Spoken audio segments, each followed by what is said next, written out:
Noong gabing iyon, sa sarili kong pamamahay, tinawag ako ng asawa ng anak ko na katulong, katulong, sa harap pa mismo ng kanyang mga magulang. At ang sarili kong anak, ang kaisa-isa kong anak, tumawa lang siya. Yung hiya, yung sakit na naramdaman ko, parang pinapatay ako ng dahan-dahan. Sa loob ng maraming taon, ako ang nagsilbing ilaw ng tahanan. Ibinigay ko ang lahat, pati na ang 5 milyong piso na minana ko para lang mabili ang bahay na iyon para sa kanila. Pero para sa kanila, para lang akong palamuti sa bahay. Walang halaga, walang boses. Kaya umalis ako, dala lang ang aking pitaka. Akala nila, tapos na ang lahat. Pero meron silang isang malaking kinalimutan. Ang titulo ng bahay na iyon. Ang pangalan ko pa rin ang nakasulat doon. Ang matandang tinuring nilang alipin, siya pala ang may-ari ng lahat. Hindi ito tungkol sa pera. Ito ay tungkol sa pagbawi ng aking dangal. Ang dangal na kanilang niurakan. Bibigyan ko sila ng leksyon na hinding-hindi nila malilimutan. Isang leksyon tungkol sa respeto at sa utang na loob. Kung naranasan mo na ang pakiramdam na hindi pinapahalagahan, i-like at i-share mo ang video na ito. At mag-comment sa ibaba. Kwentuhan niyo ako, saan kayo nanonood? Dahil gusto kong marinig ang kwento ninyo. Ang katahimikan. Iyon ang unang bumalot sa akin pagdating ko sa maliit na apartment na ipinamana ng aking tita Rosario. Hindi ito yung katahimikan na nagbibigay ng kapayapaan. Hindi. Ito yung katahimikan na mabigat. Parang isang makapal na kumot na ipinatong sa'yo at halos hindi ka na makahinga. Sa bawat sulok ng apartment na ito, amoy ng nakaraan ang nanunuot. Ang amoy ng lumang kahoy, ng mga librong matagal nang hindi nabubuklat, at ng mga pader na naninilaw na sa paglipas ng panahon. Para bang huminto ang oras sa lugar na ito at naiwan akong mag-isa kasama ang mga multo ng kahapon. Ang mga unang araw, parang anino lang akong kumikilos. Gigising ako sa umaga, magtitimpla ng kape. Isang tasa lang. Dati, 2 ang laging ginagawa ko. Isa para sa akin at isa para kay Marco. Ngayon, isa na lang. Tatanaw ako sa bintana, pagmamasdan ng mga taong naglalakad sa labas, bawat isa ay may patutunguhan. Samantalang ako, heto, hindi alam kung saan magsisimula. Lumipas ang 1 linggo, 2 linggo, walang text, walang tawag, walang kahit isang mensahe mula kay Marco. Sa bawat pagtunog ng aking telepono, kumakabog ang dibdib ko, umaasa na baka siya na iyon. Ngunit laging ibang tao, isang maling numero, o isang text promo mula sa network. Naisip ko, siguro pinagbawalan siya ni Isabela. Siguro sinabi ng asawa niya na huwag akong kausapin. Mas madaling isipin yon. Mas madaling tanggapin na kontrolado lang siya. Pero may isang parte sa isip ko na nagsasabi ng mas masakit na katotohanan. Paano kung wala lang talaga siyang pakialam? Paano kung sa pag-alis ko para sa kanya, isa lang problemang nabawasan? Ang sakit. Ang sakit isipin na ang anak na pinalaki mo, inalagaan at minahal ng higit pa sa sarili mo, ay kayang-kaya kang tiisin. Na parang hindi ka naging parte ng buhay niya. Paulit-ulit na naglalaro sa isip ko ang nangyari sa hapunan na iyon. Ang tawa nila, ang tawa ni Marco, ang salitang binitawan ni Isabela, katulong. Isang salita na sumira sa lahat. Sa loob ng maraming taon, ako ang nag-asikaso sa kanila. Ako ang nagluto, naglinis, namalengke. Hindi ako humingi ng kahit isang kusing. Ang tanging hiling ko lang ay konting respeto. Konting pagkilala. Pero kahit iyon, ipinagkait pa rin sa akin. Isang hapon, para labanan ang kalungkutan, nagpasya akong maglinis. Kailangan kong kumilos. Kailangan kong gawing abala ang sarili ko. Kung hindi, baka tuluyan na akong malunod sa sarili kong mga iniisip. Sinimulan ko sa bodega, isang maliit na kwarto na puno ng mga lumang gamit ni Tita Rosario. Habang inaayos ko ang mga kahon, may isang bagay na nakapukaw ng aking pansin. Sa ilalim ng isang lumang makinang panahi, nandoon ang isang baul. Isang baul na gawa sa metal, kinakalawang nasa katagalan. Mabigat. Mukhang matagal nang hindi nabubuksan. Naalala ko ang baul na ito. Laging sinasabi ni Tita Rosario na huwag kong bubuksan. Na mga lumang sinulid at butones lang daw ang laman. Pero ngayon, wala na siya. At ako naman ay naghahanap ng kahit anong mapaglilibangan. Gamit ang isang lumang distornilyador, pilit kong sinungkit ang kandado. Matigas. Kinailangan ko ng buong lakas. Sa wakas, bumigay ito kasabay ng isang kalansing na umaling-aungaw sa tahimik na silid. Dahan-dahan kong itinaas ang takip. Inaasahan kong makita ang mga tela, mga karayom, mga gamit sa pananahi, ngunit hindi iyon ang nakita ko. Ang laman nito ay mga sobre, maraming sobre, maingat na nakatali. At sa ibabaw ng lahat, may isang sobre na may pangalan ko, nakasulat sa pamilyar na sulat kamay ni Tita Rosario. Para sa iyo, Elena, buksan mo lang ito kapag handa ka na. Nanginginig ang mga kamay ko habang kinukuha ang sobre. Ano ito? Bakit may ganito si Tita? Pinunit ko ang sobre at inilabas ang mga papel sa loob. Isang sulat. Mahaba, at habang binabasa ko ang bawat salita, unti-unting gumuho ang mundong akala ko ay kilala ko. Nagsimula ang sulat sa paghingi niya ng tawad. Sabi niya, mayroon daw siyang isang lihim na dinala hanggang sa kanyang huling hininga. Isang lihim na kinatakutan niyang sabihin sa akin dahil alam niyang babaguhin nito ang lahat. Si Tita Rosario, isang nurse pala dati sa ospital kung saan ako nanganak. Naalala pa raw niya ang gabing iyon. Ang gabing isinilang ko si Marco. Sabi niya, mayroon daw siyang napansin na kakaiba sa nursery, isang kaguluhan. 2 sanggol na magkapareho ang apelido ng ina, isang pagmamadali ng mga staff, at isang pagkakamali sa mga name tag. Sinubukan daw niyang itama. Sinubukan niyang sabihin sa head nurse, pero huli na ang lahat. Ang mga sanggol ay naibigay na sa kani-kanilang mga pamilya. Sinabihan lang daw siya na manahimik na lang para walang gulo. Dumaan ang mga taon, pero hindi daw siya mapakali. Dinala niya ang bigat ng kanyang duda. Hanggang sa isang araw, bago siya magretiro, may nakita siyang isang dokumento sa mga lumang file. Isang lihim na kasunduan. Ang ospital, nagbayad ng malaking halaga sa isang pamilya para manahimik. Ang pamilyang iyon, ang pamilyang nakapalitan ko ng anak. At sa huling bahagi ng sulat, isinulat niya ang mga salitang nagpabagsak sa aking mga tuhod. Elena, patawarin mo ako. Si Marco, hindi mo siya tunay na anak. Ang tunay mong anak, ang pangalan niya ay David. Kasama ng sulat, nandoon ang mga kopya ng dokumento. Birth records, ang kasunduan ng ospital, at isang maliit, kupas na litrato ng isang sanggol na nakabalot sa puting kumot. Sa ilalim nito, isang pangalan. David. Binitiwan ko ang mga papel. Napaupo ako sa sahig. Ang hangin, parang nawala lahat ng hangin sa aking baga. Hindi si Marco ang anak ko, ang lahat ng sakripisyo ko, ang lahat ng pagmamahal, ang lahat ng sakit para sa anak ng iba.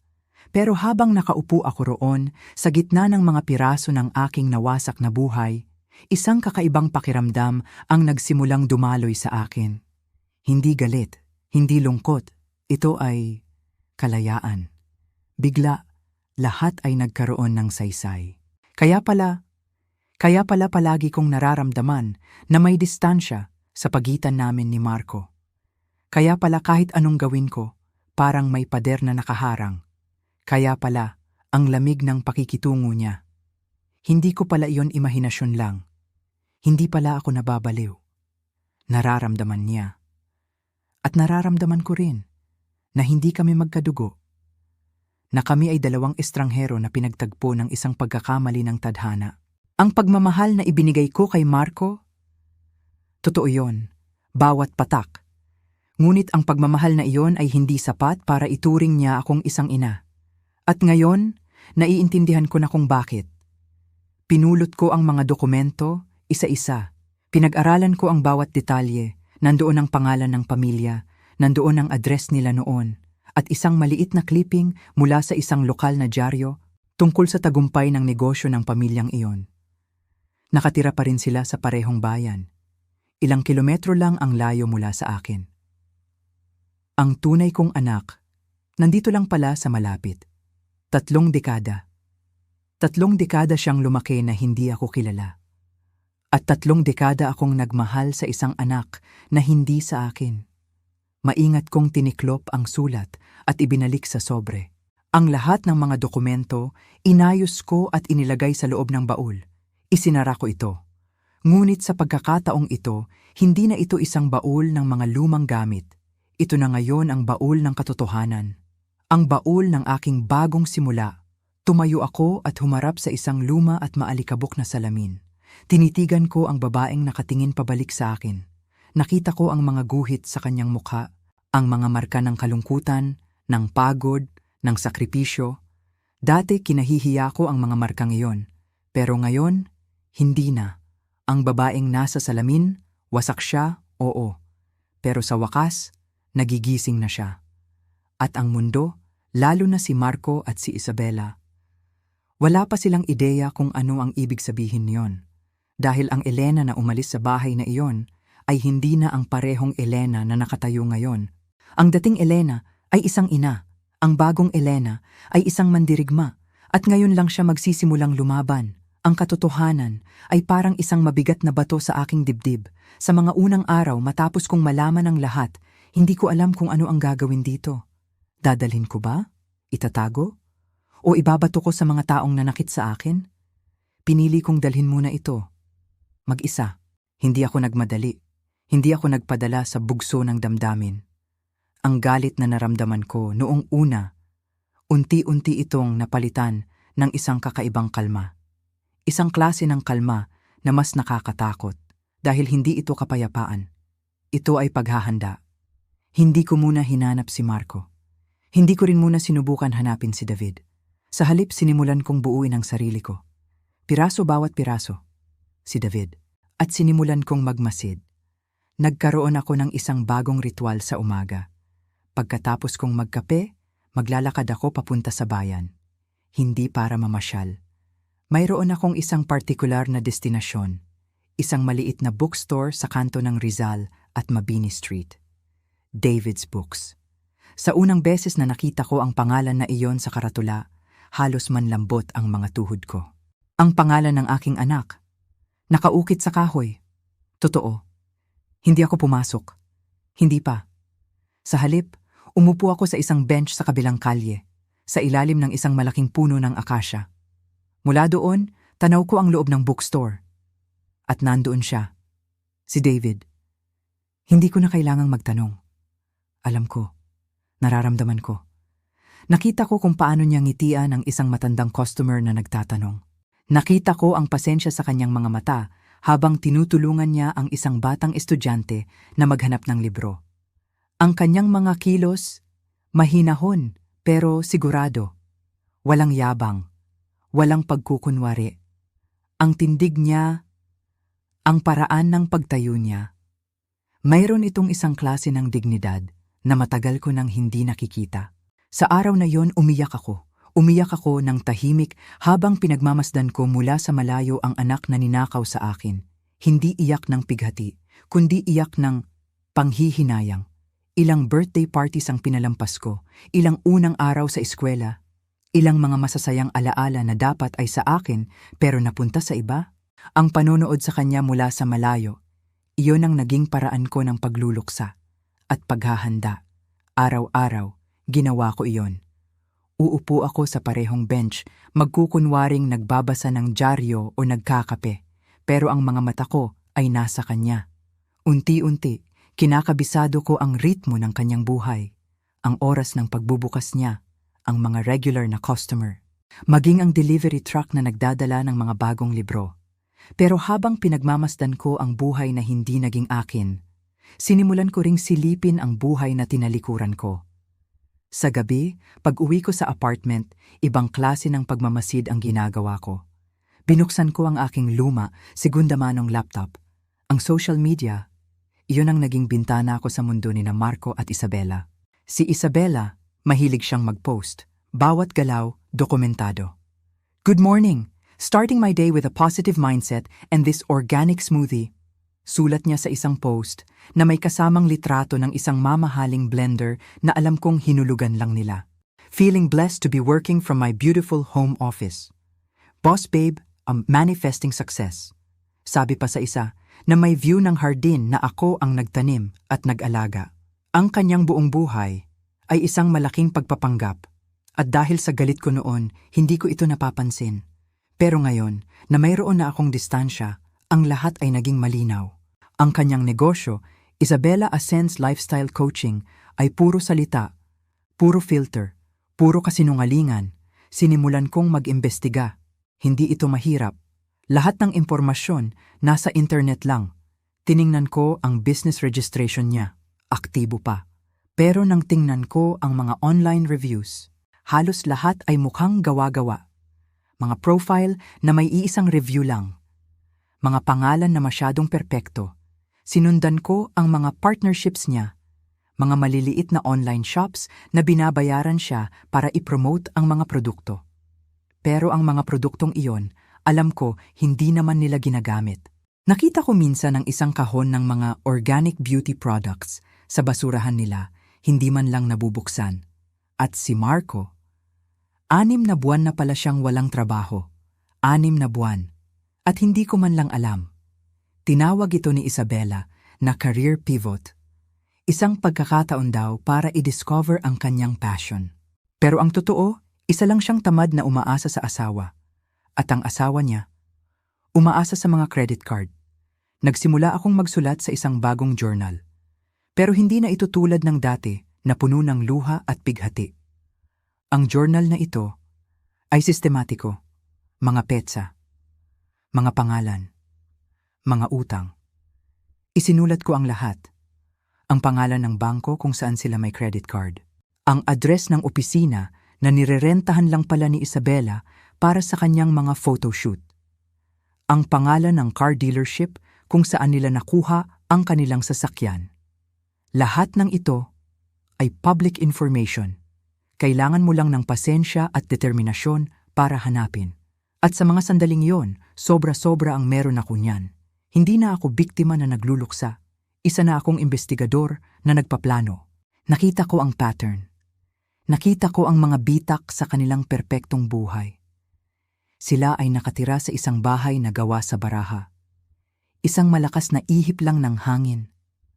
At guguho ang lahat. At alam ko, ako ang magiging hangin na iyon. Habang lumalalim ang aking investigasyon sa kanila, unti-unti naman akong nagkalakas ng loob na lumapit kay David. Hindi na ako sa kabilang kalye umuupo. Minsan, tatayo ako sa labas mismo ng bookstore, magkukunwaring tinitingnan ang mga librong nakadisplay sa bintana. Isang maulan na Huwebes, halos walang tao sa loob. Nagkataon, napatingin siya sa labas. Nagtama ang aming mga mata. Ngumiti siya.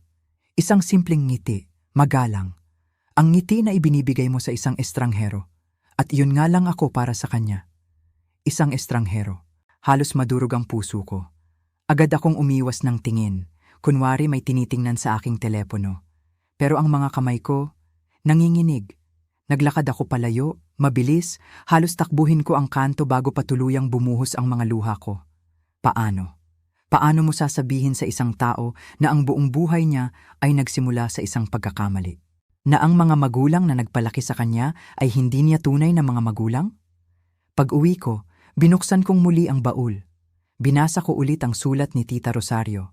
Hindi lang niya natuklasan ang katotohanan. Inimbestigahan niya ito. Ang pangalan na David, hindi iyon hula. Kumpirmado yon. Ang pamilyang umampun sa kanya, alam nila. Siguro hindi ang buong katotohanan, pero sapat para tumanggap ng malaking halaga mula sa ospital at manahimik. Hindi ako naghahanap ng ganti mula sa kanila. Ang gusto ko lang ay makilala ang anak ko, kaya bumalik ako. Sa pagkakataong ito, pumasok na ako. Nagpanggap akong isang ordinaryong customer. Kumuha ako ng isang libro. Naglakad ako papunta sa counter. Siya mismo ang nandoon. "Magandang hapon po," sabi niya, habang kinukuha ang libro mula sa aking kamay. Hindi ako makapagsalita, tumango lang ako.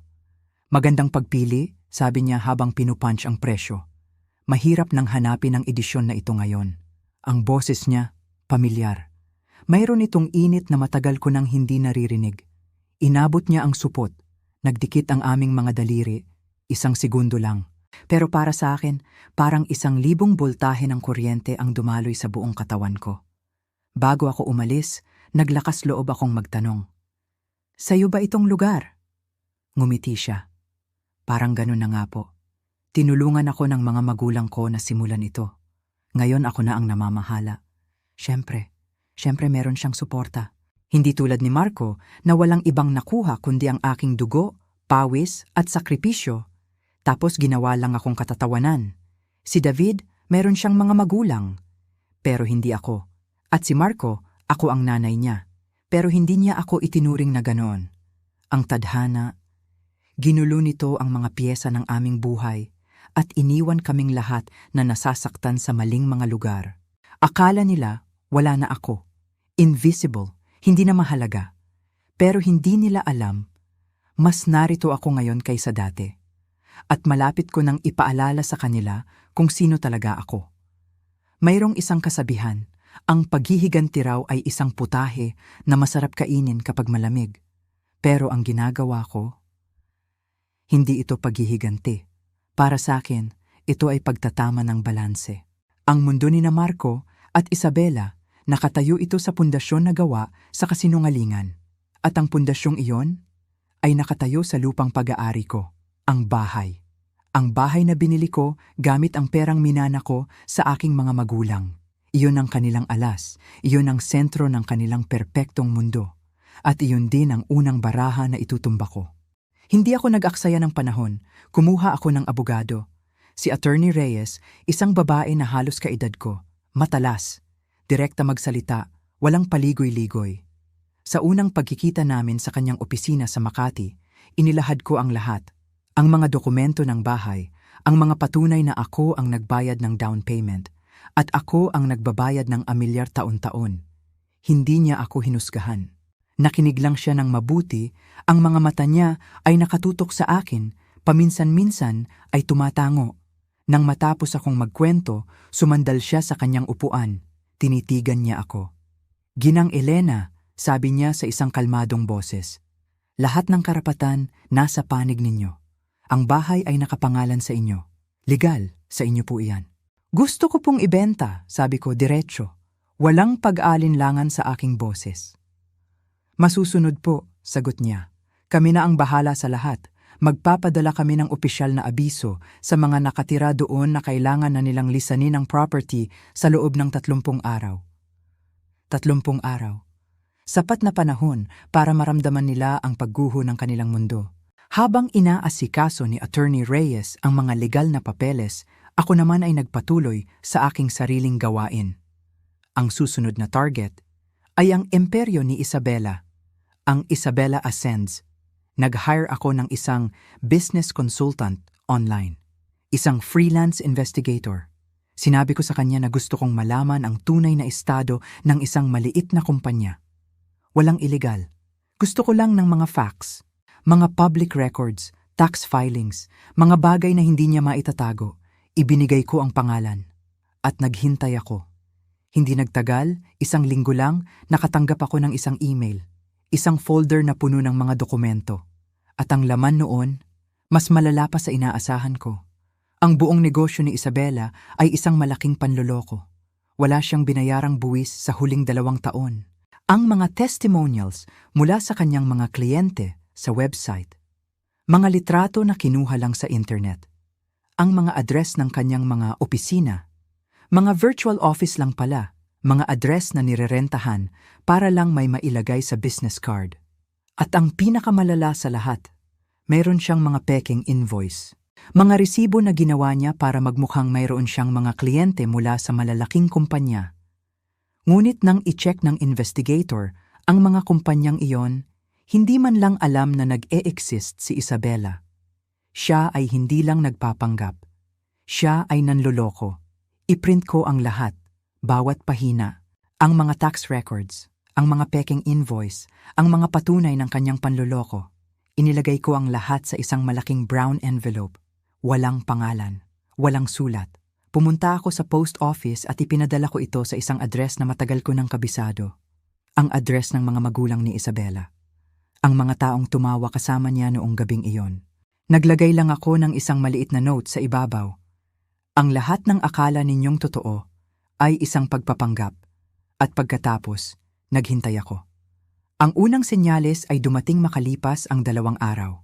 Ang Instagram ni Isabela, biglang tumahimik. Walang bagong post, walang inspirational quote of the day. Pagkatapos, ang kanyang website, under maintenance. At ang huli, isang tawag mula sa isang matandang kapitbahay na kaibigan ko pa rin.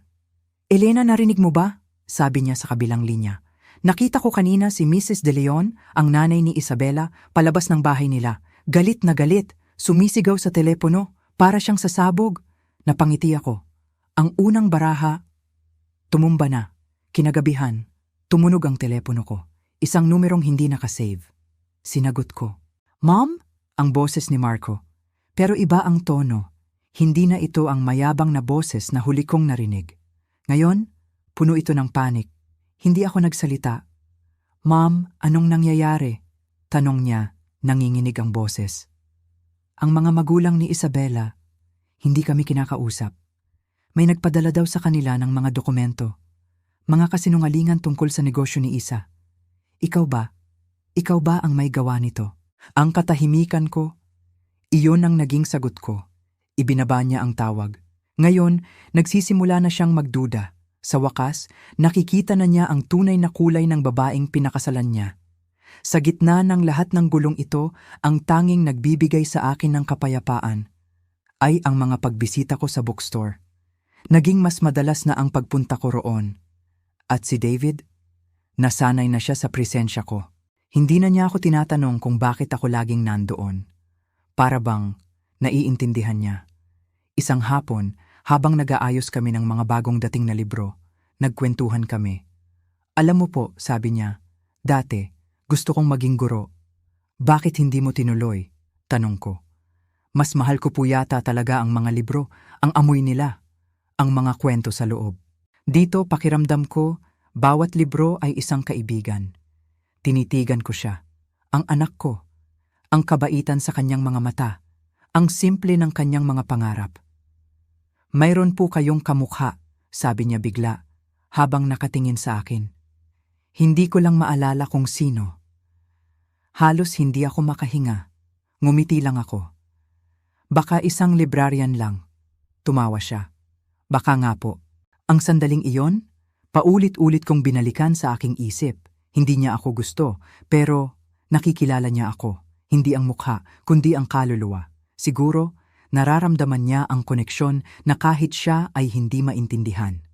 Kinabukasan, natanggap nila ang sulat mula kay Attorney Reyes. Ang opisyal na abiso. Tumawag si Isabela. Sa pagkakataong ito, sinagot ko ang telepono at inilagay sa speaker. Elena, ano ang ibig sabihin nito? Sigaw niya, walang bakas ng paggalang. Benta? Hindi mo pwedeng ibenta ang bahay namin. Hindi iyan ang sinasabi ng titulo, Isabela. Kalmado kong sagot. May kontribusyon kami diyan. Ang mga pinagawa namin sa kusina, ang mga muebles. Ang mga iyon ay sa inyo. Malaya kayong kunin ang mga iyon kapag umalis na kayo. Hindi kami aalis. Hahanap ako ng paraan. Kakausapin ko ang abogado ko. Sige lang, sabi ko. Pero habang ginagawa mo yan, siguraduhin mong nakapag-impake ka na. Ibinaba ko ang telepono. Alam kong wala siyang laban. Ang lahat ng ipinagawa nila sa bahay ay binayaran gamit ang credit card. Walang resibo, walang patunay ng investment, puro hangin, puro yabang. Ang mga baraha, isa-isa nang bumabagsak. Una, ang suporta ng kanyang pamilya. Pangalawa, ang kanyang pekeng negosyo. At ngayon, ang kanilang tahanan. Malapit na. Malapit nang ma-checkmate. At sa gitna ng lahat, sa isang tahimik na bookstore sa bayan, unti-unti kong natatagpuan, hindi lang ang anak na nawala sa akin, kundi pati na rin ang sarili ko. Ang sabi nila, ang pinakamalakas na bagyo ay ang pinakatahimik bago ito manalasa. At ang katahimikan sa pagitan namin ni Marco ay nakakabingi. Isang linggo matapos nilang matanggap ang abiso, wala akong narinig mula sa kanila. Akala ko, naghahanda na sila, nag-iimpake. O marahil, naghahanap ng paraan para lumaban. Ngunit isang hapon, habang nagdidilig ako ng mga halaman sa maliit na balkonahe ng apartment, narinig ko ang isang katok. Hindi malakas, hindi nagmamadali. Isang katok na tila nag-aalinlangan. Sumilip ako sa peephole, si Marco, mag-isa. Ang itsura niya, parang hindi siya natulog ng ilang araw. Gusot ang damit, may balbas na tumutubo. Ang mga mata niya, pagod, talunan. Binuksan ko ang pinto. Hindi ako nagsalita. Hinayaan ko siyang maunang magsalita. "Mom," sabi niya, basag ang boses. "Pwede ba akong pumasok?" Hindi ako sumagot. Tumabi lang ako para bigyan siya ng daan. Ang pagbabago, hindi ito dumarating na parang isang malakas na kulog. Minsan, dumarating ito na parang pagbabago ng panahon. Dahan-dahan, halos hindi mo namamalayan. Isang araw, magigising ka na lang at iba na ang ihip ng hangin.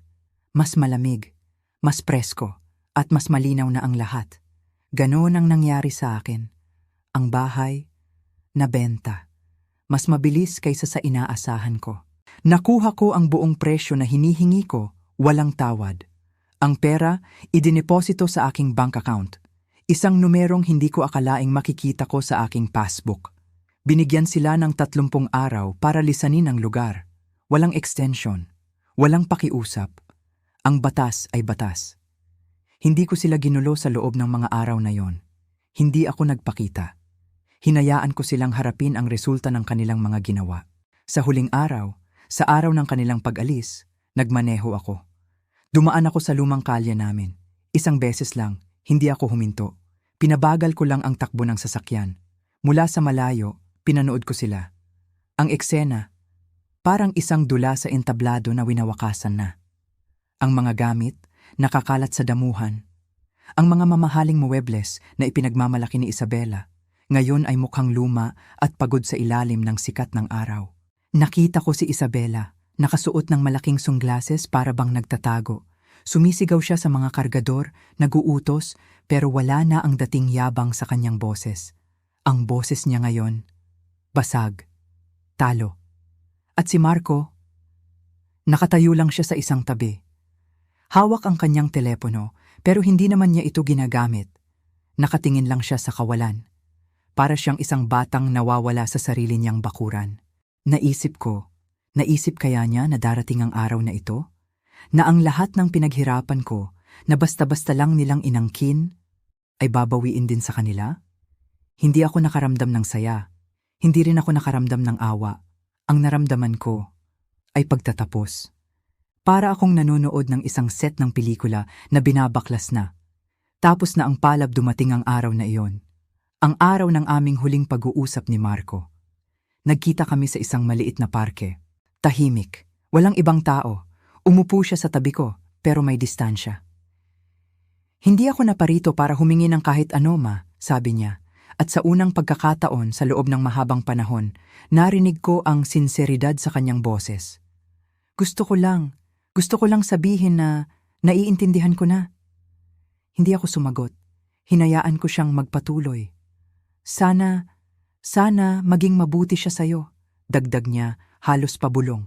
"Si David, ang tunay mong anak." Isang hininga ang pinakawalan ko. Isang hininga na dala-dala ang bigat ng maraming taon. Mabait siya, ang tanging nasabi ko. Tumango siya. Tumingin sa akin, ang mga mata niya ay puno ng isang kalungkutan na ngayon ko lang nakita. "Patawad, ma." Tinitigan ko siya. Hindi na galit ang nakikita ko. Hindi na rin sakit. Ang nakikita ko na lang ay isang estranghero na minsan kong tinuring na anak. "Ang ibig sabihin nito," sabi ko sa wakas, "ay mahal ko na ngayon ang sarili ko. Higit pa sa pagmamahal ko sa ideya kung sino ka dapat para sa akin." Isang dampi lang sa kanyang balikat. Pagkatapos, tumayo na ako at umalis. Hindi na ako lumingon pa. Kinagabihan, tumawag si David. May gusto raw siyang ipakita sa akin. Pagdating ko sa bookstore, nakita ko siya na nakatayo sa ilalim ng isang bagong karatula na gawa sa kahoy. Nakaukit dito ang mga salitang, "Ngumiti siya at may iniabot sa akin." Isang maliit na susi na gawa sa tanso. "Para sa iyo, Elena," sabi niya, at ang pagbigkas niya sa pangalan ko ay puno ng respeto. Isang lugar para sa mga kwentuhan, isang lugar para sa kape, Isang lugar para magsimula muli. Gusto kong magkaroon ka ng isang espasyo. Nanginginig ang mga kamay ko habang tinatanggap ang susi. Ang susing ito, hindi ito para sa bahay ng iba. Ito ay para sa akin. Kinabukasan, tumawag ako sa bangko. Isang malaking bahagi ng perang pinagbentahan ng bahay, ibinigay ko sa isang foundation. Isang foundation na tumutulong sa mga kababaihang itinaboy, kinalimutan at muling nagsisimula tulad ko. Hindi ko na kailangan ng pasasalamat. Dahil ang tunay na gantimpala ay ang kapayapaan na nararamdaman ko ngayon. Sa huling pagkakataon, kinuha ko ang aking lumang notebook.